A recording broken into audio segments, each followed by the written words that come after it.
थांब, स्क्रोल करू नकोस. कदाचित हा संदेश स्वामी आज तुलाच सांगत आहेत. आपण सगळे प्रार्थना करतो ना, रात्री उशीवर डोकं ठेवल्यावर मनातलं सगळं देवाला सांगतो आणि मनापासून अपेक्षा करतो की उद्या काहीतरी बदल होईल.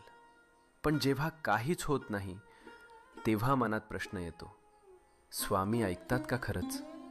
ऐक, स्वामी नेहमी उत्तर देतात. फक्त उत्तराची वेळ आणि भाषा आपल्याला लगेच कळत नाही.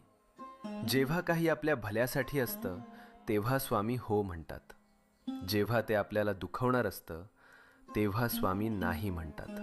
आणि जेव्हा आपल्याला अजून थोडं मजबूत व्हायचं असतं तेव्हा स्वामी शांतपणे म्हणतात, थांब, योग्य वेळी देतो. म्हणून हार मानू नको. तुझ्या प्रार्थनेचं उत्तर येतंय. फक्त थोडा विश्वास, थोडा धीर, मनात शांतपणे